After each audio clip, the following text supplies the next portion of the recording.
Hi, friend. This episode is near and dear to my heart, but I wanted to let you know that we actually recorded this episode before a series of wildfires swept through Los Angeles, creating two of the top three most destructive fires in California history. Hit the show notes for info on where you can support wildfire victims. Okay, so if this is sounding weirdly timely or very specific, it's because this confession comes from my producer's family friends who happen to know that I have personally lived through something specifically similar to this. And that's why they called in today for this. I'm Laurie March, project manager and problem solver, and this is True Home Confessions, brought to you by Renewal by Andersen. Let's listen. Hi, Lori. It's Bob, and Jan's here too. We had a huge fire at the house yesterday. Oh my God, it could have been so much worse. Everyone's okay, including the cat. The fire captain was here, and we've actually been red tagged. It is such a mess. We feel extremely lucky to have a place to stay with my sister, but I don't even know where to go from here. I called the insurance company to start a claim, and I'm borrowing a friend's truck and going to go back to the house to put up some plywood to try to keep the weather out of the areas that weren't damaged. Is there anything else I should do immediately? We're okay, exhausted, but okay. Reality is sinking in, though, and I'm starting to feel overwhelmed. As you just heard, every episode, we field an anonymous confession about the crazy things going on in your homes. From real estate regrets to neighbor drama and fights with your spouse.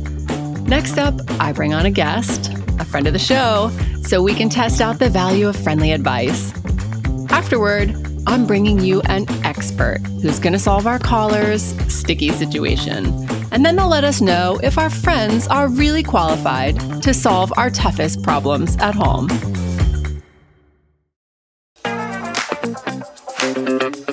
Whew. Okay, in each episode, we hear a confession from you or somebody like you, calling in or emailing with a problem. And often when things go wrong, one of the first things we do is reach out to a friend, right? To see if our friends have any good advice for us.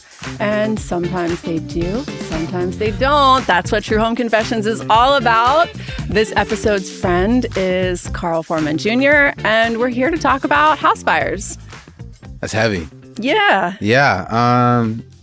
I would say first, does the caller have any connections over at HGTV? I feel like it's a great time to bring in someone and be like, we really need a makeover.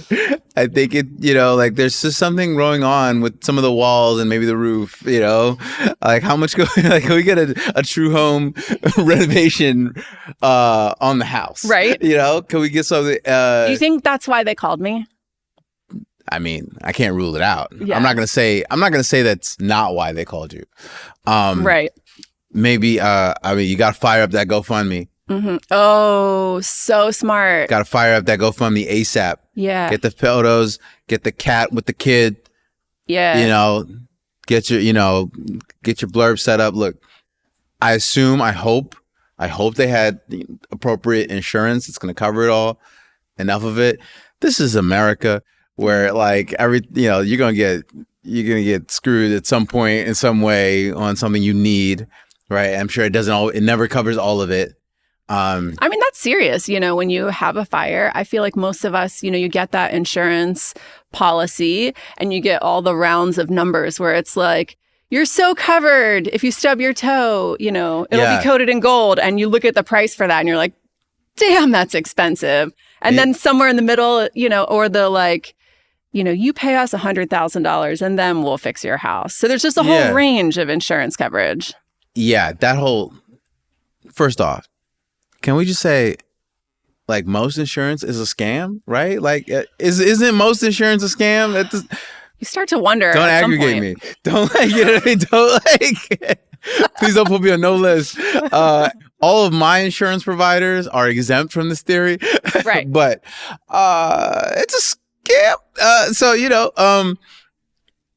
Yeah, man, it's weird because they'll be like, yeah, you're covered on everything except furniture and valuable things. Right. You know? Or you were so covered for absolutely everything except the one thing that happened to you. Yeah. You meant a fire. Oh, yeah. We cover you if you're like, yo, that was fire. But No. yeah, Not I mean, I don't know. So it's tough. What does red tags mean? Does that mean it's like the house is done? No matter, like there's no coming back? So this one actually can speak to because my husband and my brother-in-law and I own a property in Malibu together near the beach. Flex. Okay. Family. We love investing together. And our place burned down in the Woolsey fire. Oof. I mean, it's a part of Malibu that had never burned before, and we're a part of like a bigger complex. And so you're pioneers in a sense. Oh my gosh. Yeah, in the worst way. In the very worst way. And, when we finally were able to get to the house, right on the front door is this big red tag. And it basically is the fire captain or the fire folk have come and they have said, you can't live here anymore. It's uninhabitable. And I could be wrong. You're a trailblazer. My goodness. It really felt like it. It was not cool. Yeah, that sucks. Yeah. Could you just tear the whole thing down and rebuild? That's what we had to do. Okay. We're still finishing that right now. Okay. Yeah. But they sort of determine how far your house has to be torn down. Is it, we had to redo our whole foundation. Wow. Okay. And these are things, that you immediately scurry back to your insurance policy and you're like, let's look. What does it say, Yeah. And you learn a lot. Yeah. But also, for me, our place, when it burned, we were still able to walk in it. The parts of it that burned, the floor was still there. So I kind of learned some good stuff about when you are re-entering a house after a fire. Like you can't wear tennis shoes in case it's still hot. Oh. What if you melt your shoes while you're wandering around? I would be especially if I had these on too, I'd be I'd be so tight. But then again, I wouldn't wear them back into the house. No. I'd wear something that would be. You'd be wearing whatever you were wearing because your house burned down. True. Right. Because you don't have. All your other shoes would be gone, friend. Dang. That's right. Oh, well, go get you some boots, I suppose. Totally. Okay, because I never considered was the floor still hot? It wasn't because we had to wait for a couple days to get back in. Mm-hmm. But, like our caller was talking about how he's going back to board it up. Yeah. Because frankly, I think sometimes people see a house that burned down and they think, this is a good time to go look for somebody's stuff to steal. Yes. But he was also talking about protecting it from the weather. Yeah. About just not getting, I guess, I assume there may be things that could be recovered. Yeah. I would hope there'd be things that could recover that you don't want to get rained on. Yep. And yeah, a lot of fires happen in the kitchen, obviously. Yeah. Or I know the dryer is another place that catches on fire regularly. Yeah, all that lint in the dryer. If you don't clean that out, and then the whole venting and everything. Oh, I'm a big proponent of cleaning out that lint trap. I'm kind of serious about the GoFundMe. I feel like that's actually probably prudent. Because I don't know what the insurance policy is. I don't know what thankfully can stay at the sister's place. And the cat got out. That made me feel better. Yeah. I kind of laughed a little when I heard it, but then I was like, no, I'm really glad the cat got out. Well, of course, the firemen, they got to save the cat. It's part of the job. It's on the brochure.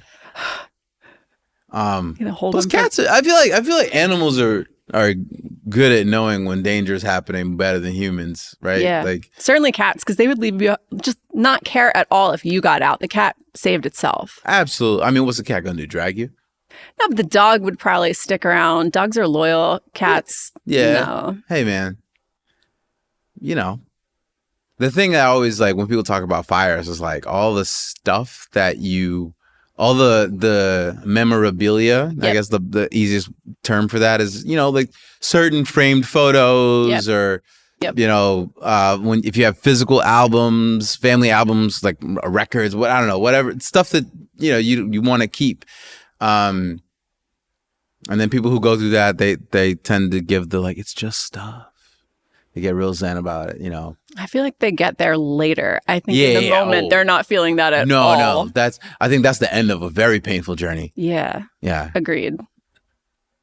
Yeah. I mean, our place was not our primary home. And so we are so much luckier that way that, I didn't lose family memories. A lot of stock photos got burnt out. Sadly, I had just done a bunch of new art for the place and like a beautiful quilt and a bunch of vintage like glassware stuff for the place. So there's things every now and then I'm like, oh, that shirt. Where is that? Oh shit, it's gone. Like so there is like a little. It's in the atmosphere. Yeah. I breathed it in when we were wandering the house. But I feel like for people who are losing their everything, that's all so much more emotional. Yeah. And maybe like not getting taken advantage of, because I do think there's a lot of scams around fire. Like people come to your house and they're like, I'll remodel it for you. Like, let me do your insurance claim. Is that what you found? That people were like, we didn't find descended that. like vultures? I think they do it for single family homes. I think when people have one house that burned down, and I think that's really a problem for people, is getting taken advantage of by someone who claims to be an adjuster or just some, I think there's a lot of room there to get in trouble. So just trying to put your like careful hat on, Yeah. Well, Carl Foreman Jr., we have, I don't know if we solved any problems, but I feel like I know I didn't. You had some great info. this one we're really going to need an expert for. Hey, yeah. I don't know if we called the right place, my guy, but heart goes out. Thanks so much. Thank you.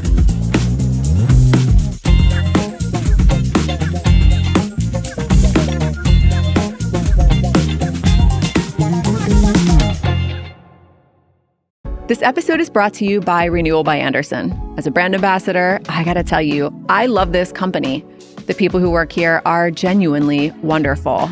I get it. Buying windows and doors is not the most exciting home improvement project. But when you go with a high-quality brand, you're getting expert-level peace of mind. So if you need an upgrade, here's an offer. Buy one window or door and get one 40% off. Plus an additional $200 off your entire purchase when you buy 4 or more. Special financing is available. Are you in? Give Renewal by Andersen a call at 844-290-2458 and tell them I sent you.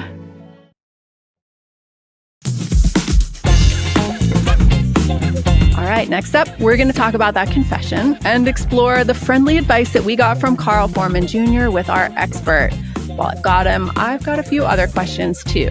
Today, we're talking with the owner of Shine Insurance, Jeremy Goodrich. Jeremy, you have an entire YouTube channel explaining insurance in actual simple words, and I love it. Well, thanks, Lori. It's great to be on your show. I hope I can provide some insight to your listeners and tell you a little bit about whether Carl is right, wrong, or indifferent in this process. We're counting on you. Our confessor called in to share that he had a major house fire the day before. It sounded like everybody was okay, but this was clearly a big deal. Okay, so Jeremy, our friend of the show, Carl Foreman Jr. says, I hope that they had some good insurance. This is America. You're going to get screwed in some way. Insurance never covers it all. What are your thoughts on that?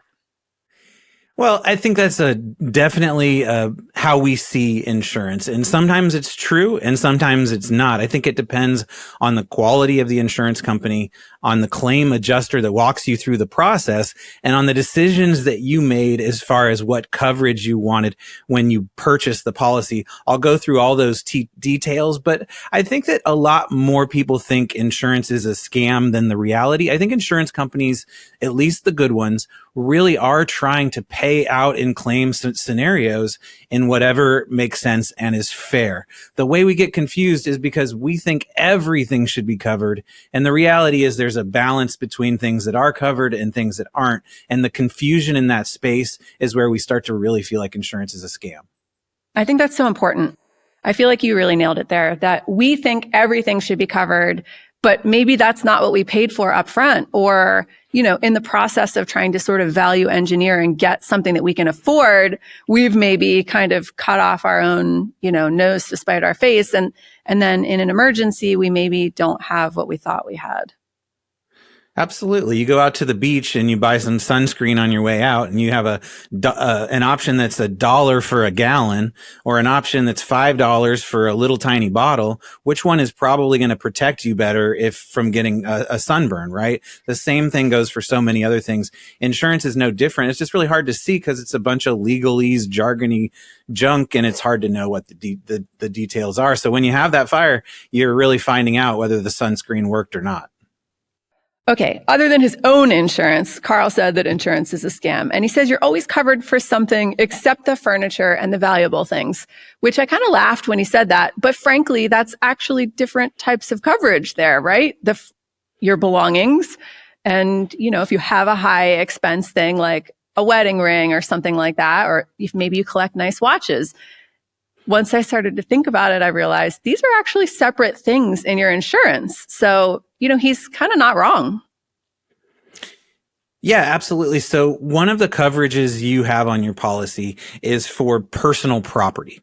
This is the stuff inside your house. If you imagine taking your house, picking it up, turning it upside down and shaking it, all the stuff that falls out, and I guess if you had a fire and there's no roof, it would really all fall out. But it's imaginary here, right? We're just pretending. Sure. So all the stuff that falls out is your personal property. Most policies have a lot of coverage for that, right? They've got a number in that policy. If you look at your policy, you'll see it, how much is available. Maybe it's $100,000. Maybe it's $150,000.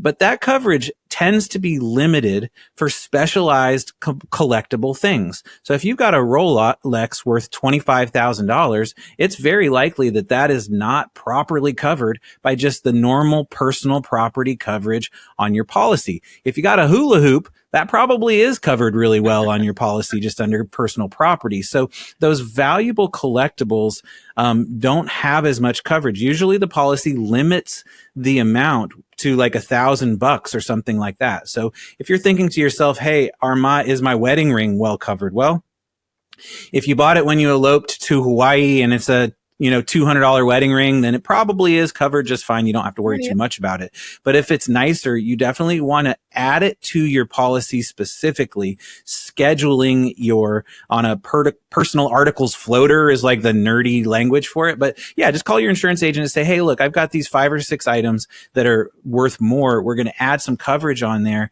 and it's going to cover it much better than if you don't have it on there listed properly. So Carl's kind of right in that if you haven't put it on there properly, it could feel like you didn't get what you needed out of it. But there is tons of personal property coverage on most insurance policies. The last thing that Carl mentioned that we both kind of laughed at was he said, get some pictures and fire up that GoFundMe. What are your thoughts on that? I mean, HGTV coming in and fixing your house and having a GoFundMe connected.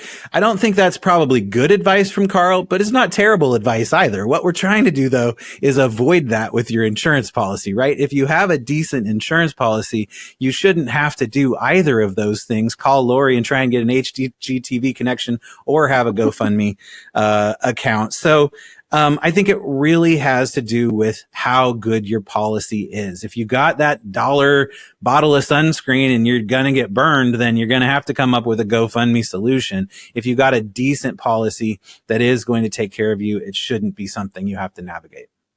That is such a fun analogy, by the way, the sunscreen. I love it. Okay, so you're on the show. True Home Confessions asks, are we taking this friendly advice from Carl? Is it advice worth following? Did Carl get it right? Well, I think Carl got some things wrong. I mean, one is if we believe in our insurance policy that it's actually going to take care of it, that it's put together well, and our agent and company has our best interests in mind, then most of Carl's advice is not necessary. It's not really a scam. You don't need a GoFundMe, those kinds of things. I think in general, though, Carl was at least thinking in the right way. He was kind of like trying to think, all right, how can we solve this situation? How can we address things with the building? How can we protect stuff? How can we avoid from having things stolen from our house if a fire made it so people can get in? So I'm giving Carl like a C+ B-, I think is probably the right answer. Okay. I love it. I can't wait to tell him. Okay. So what is the very first thing we should do? Our caller says the house just burned down. Where do you begin, Jeremy? So I think we break this into 3 sections. One is what to do at that particular moment, which is the question you're asking. The second is, will insurance cover you, which Carl asked a lot about, and I think we can dig into. And then what is actually covered. So what to do at that key moment. Look, you've had a fire and you're trying to navigate things. Safety first is always the first step. So getting out of there, getting safe, making sure your family, your cat, everyone is safe is really step one. Everything else can be figured out later. If it is safe, stopping the damage is a key next step. If you have a water pipe that burst in your basement and water is flowing and building in there, if you know where the main water shutoff valve is, which hopefully everyone listening does, you can go shut that off, right? It's safe. You're not going to get injured by going and shutting that off, and it's going to stop more damage. So if you have the ability to stop damage, you can do that, right? The next thing Carl brought up, and I absolutely agree with him, document. So documenting the process is incredibly key. Documenting what happened before you start throwing things away, all that kind of stuff is really important. And then the last thing I would say is it's time to contact the people who are professionals who are really going to help you with this. So remediation companies are the ones who professionally come in and deal with fire and water damage. These people know exactly what they're doing. They work with insurance companies all the time, so they know how to document things well. And if you call them in, that's a really good first step to start to deal with the situation. If it's a small thing and you want to turn on a bunch of fans and try and fix things, whatever. But if you've had a big fire, if you have smoke damage, if you have major damage to your house, it's just unlikely that you need to be the one to resolve that. And I think getting a remediation company in there as soon as possible, those are the steps that you need to take immediately. Yeah, that's so smart. I like this, stopping the damage. And perhaps for a fire, that's not realistic, right? I think most of us are not super aware of how to be really safe around a fire. I mean, if it's in your kitchen, I think it's very important for everybody to understand different types of fire. Is it a grease fire? You know, what has caught on fire? And are you capable of putting it out? Sometimes it's as simple as putting a lid on the pot or the pan. If you've got if you can safely slap your hand in there and put a lid on something, sometimes that's a huge step in stopping a fire. Or a fire blanket. You know, I have a fire blanket in my kitchen. I think it's a fascinating, just such an interesting, just cheap little thing that you can have. It's so powerful. So, you know, stopping the damage and potentially for fire, once it gets past a certain point, you just have to get your buns out of there and be safe. Yeah, it's like so many things in life. If you prepare ahead of time, different people are different things. Most of my life, I've been a safety third kind of person, right? I just safety, wasn't on the top of my mind. As I've gotten into this world, I've really made safety more of a top priority. And so, I have things in my kitchen. I know where they are. A fire extinguisher or a fire blanket is a really good example. If you have that and you know how to use it, great. You can solve a lot. You can limit the damage a ton. If you don't, though, you've got to make that decision at that point. And again, I think safety first is the best rule to live by. If it's not safe, then just get out of there and find a safe place and let other people navigate it. I'm really surprised to hear you say that safety third used to be your way. Can you tell me, how do you end up you're an insurance guy, like this is your jam. Yeah. How do you feel like you're more risk averse, or I need some backstory on this, Jeremy? Yeah, I mean, I think I've always been somewhat risk averse. I mean, I was an athlete. I was an elementary school teacher. I think as a teacher, if I really analyze it, I wasn't safety third when I had 30 other people's kids running around. Certainly I was making sure that I was taking care of those kids and everything was good. So I think it's more of a mentality thing where, I grew up in San Diego. I was, surfing and things like that. There's an element where you have to put the risk aside so you can do the thing that you love to do. And maybe that's what I'm getting at. I think ultimately I got into insurance because I married my wife and business partner, who's a third generation insurance agent. And as I traveled into this space, it was like, okay, I see all these risks and I understand it a little bit more. And so safety became more and more of a priority. But really, I think you can't be an elementary school teacher and not be thinking safety a whole lot, right? Right, for sure. I love that you married into safety. That's so fun. I did. Okay, so I feel like we started with what to do immediately. One of the other things is obviously figuring out where you're going to be. You know, if your house burned down, where are you staying that night? You know, so, you know, I'm thinking sort of like Maslow's hierarchy of needs. We need shelter. Like we need to, you know, find a place. What else should we be considering for those first, 48 hours? So I think that that's a really good point. The next thing after you've done all the things I described before is how am I going to solve my living situation and my shelter? So I think Bob said he had a friend or a sister or something like that. He went to their house, right? But eventually staying at a friend's house isn't going to solve the problem for you.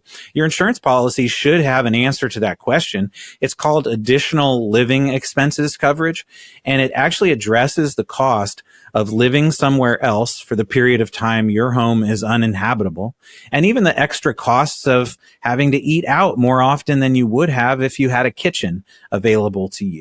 And so, going to whether that's a hotel at first or a long-term hotel or a rental house to live in for a year if you just know it's going to take a whole year to rebuild. So solving that living situation is something that definitely has to happen. Obviously the first day, at least a short-term temporary solution. Right. But in the first couple of weeks, getting to another solution. And some people don't know that coverage is on their policy. And if you have a good insurance company, some of them will help you pay those costs right from the start rather than you having to pay them and then get paid back by the insurance company. So this is where it's really important to have a good, open line of communication with your company insurance adjuster. This is the person at the insurance company who makes all of the decisions through the claim process, including cutting checks, which obviously is the most important decision that they make through the process. And so having that conversation. Your adjuster is not your agent. So if you've gone through the process of getting an insurance, policy, the person that you got your policy with, and your adjuster is not that person.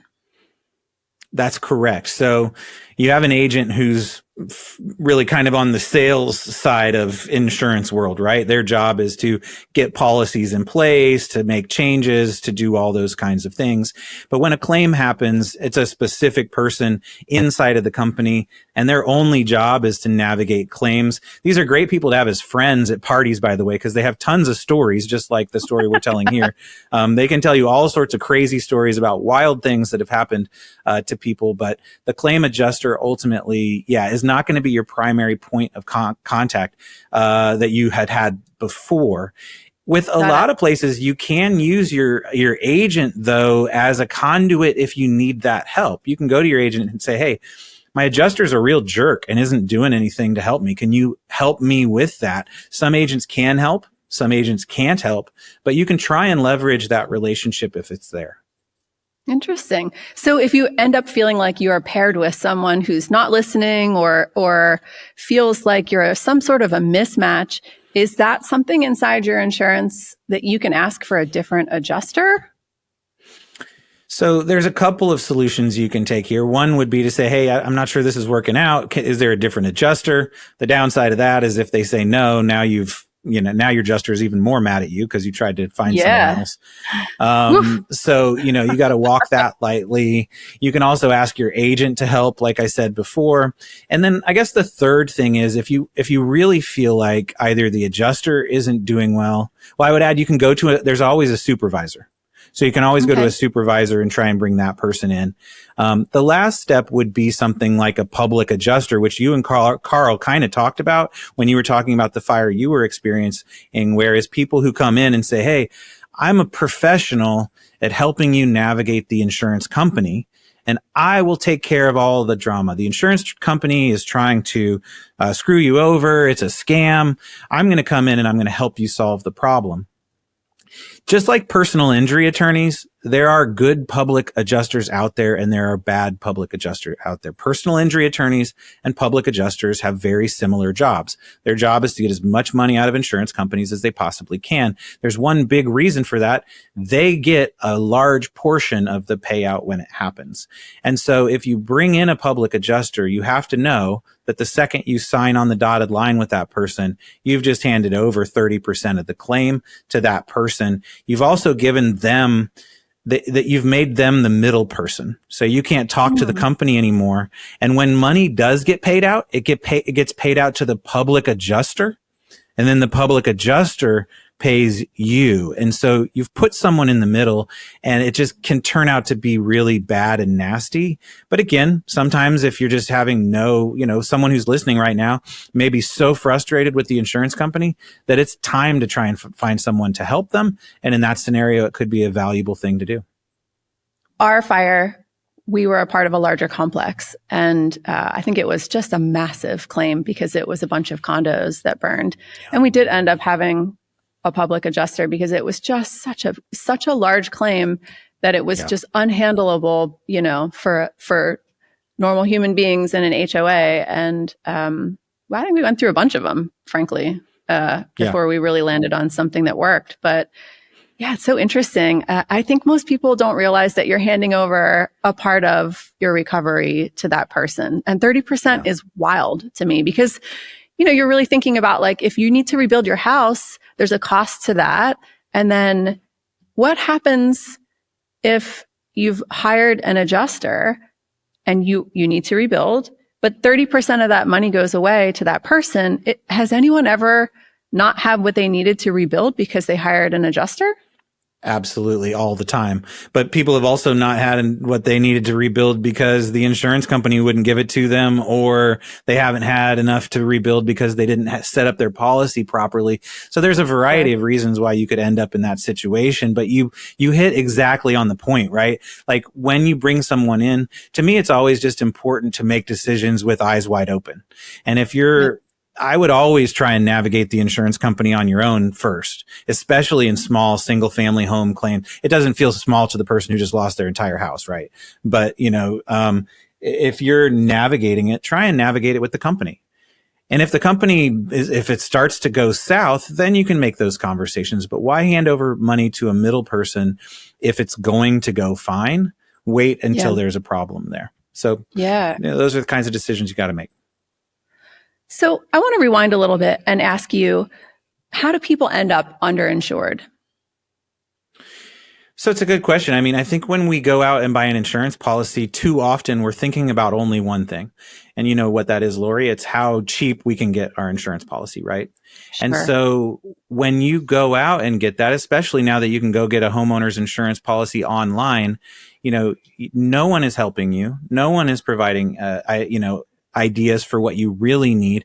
No one is there saying, hey, I know it's a little more expensive, but here's this valuable additional living expenses coverage. It's only going to cost you $20 a year, but it could give you thousands of dollars because, for having to live somewhere else, things like that. So we go online, we buy the cheapest policy, and we don't realize that it has super high deductibles. We don't realize in California that it excludes wildfire or it excludes earthquake. These are big exclusions in California that's on a lot of policies, right? We don't realize that the building coverage, the coverage that's there to rebuild your house, is half of what it would actually cost to rebuild your house.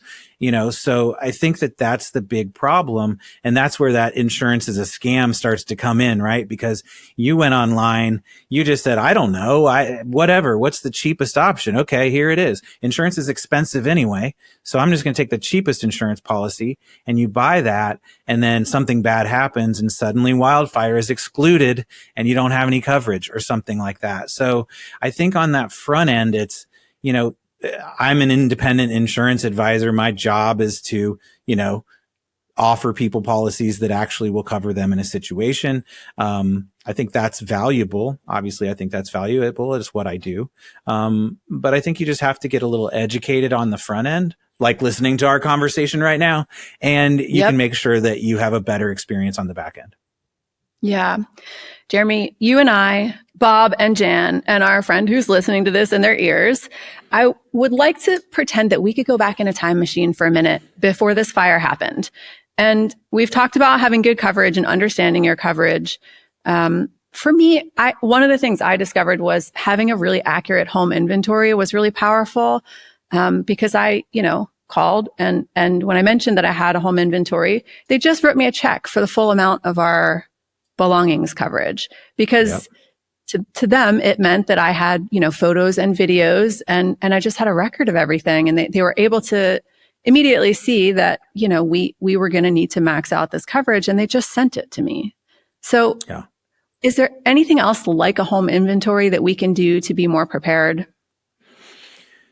I think most people listen to the idea of a home inventory and they're like, oh, I can't even imagine. Like, I just have so much stuff, right? And so, yeah, you can absolutely do a home inventory. That's really going to help, like you said, Lori. I think if you want to take one step down from that, get out your phone right now and just walk around your house, open a couple drawers or whatever, record a video that is your entire house. And the best you can, 20 minutes of just walking around your house. That's not an inventory. It certainly isn't going to help as much as what you had, but it's going to give you the ability to look back and say, here are all the things. You're right. It's best if if the insurance company says, look, here's how much coverage you had.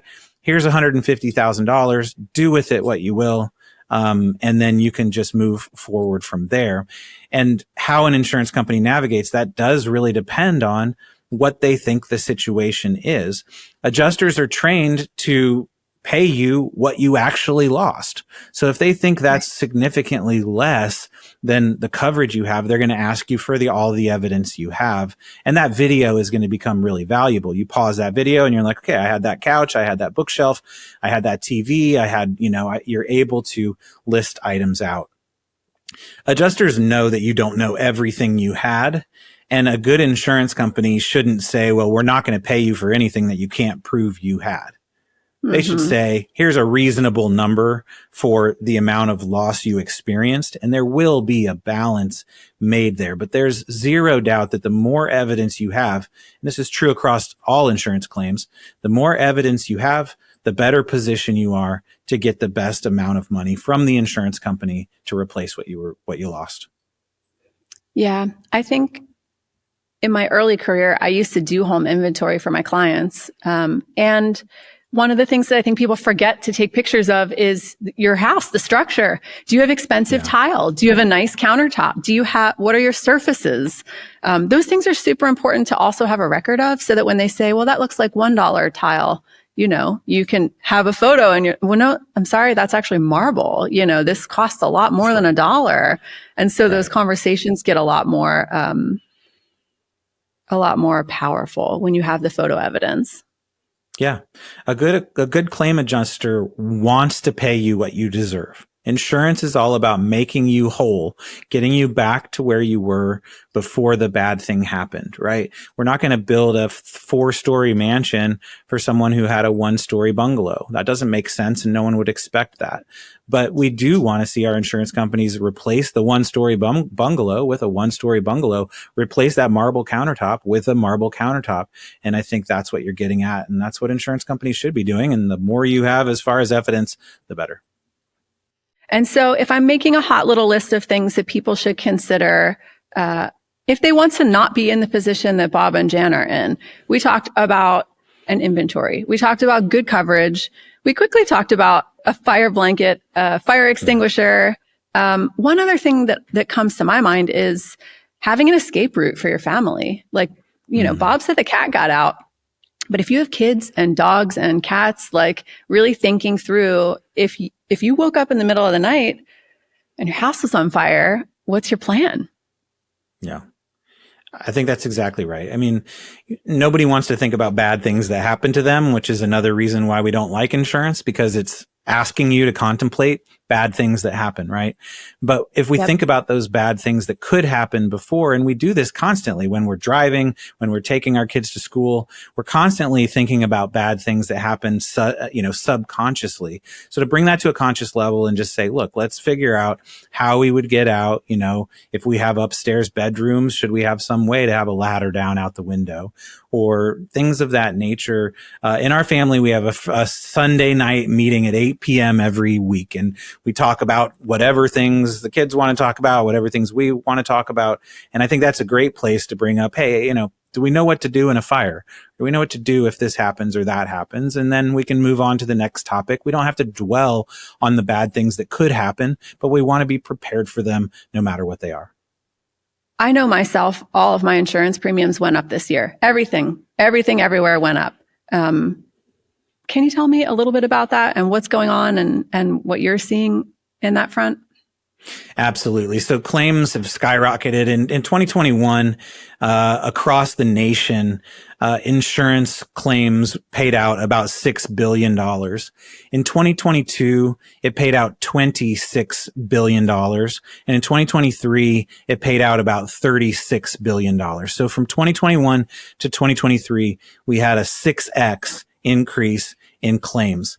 Insurance companies are closing down. Some are closing down their home and auto insurance, moving out of states. Certainly California, Texas, Florida, Louisiana, all those states have seen insurance companies totally move out of the state. And we're seeing insurance companies make all these different decisions. Well, it's a simple supply and demand economic situation when that happens. Insurance premiums are going to go up. They're going up extremely in coastal states or states that have high risk of catastrophic losses. They're even going up I'm in Bloomington, Indiana, right in the middle of the Midwest, where there's tornadoes and hail and stuff like that. We're seeing our premiums go up a ton as well. And so part of that reason is catastrophic losses. There are clearly more catastrophic losses than there have been in the past. That is, a lot. People may have different opinions about why that's happening, but it is absolutely happening. And that is a truth. We're seeing that liability claims. So when someone falls down and says, oh, you hurt, I hurt myself on your stairs, or I slipped on ice and I'm going to, sue you for $300 million, or, that's an extreme example, obviously, but, right. Those are increasing and we're seeing more losses there. We're seeing the cost of materials and the cost of labor significantly increase to replace that house. So, when Bob and Jan have go back to replace that house, that they had burned down, or I know it didn't totally burn down, but, it's going to cost a lot more money to do that.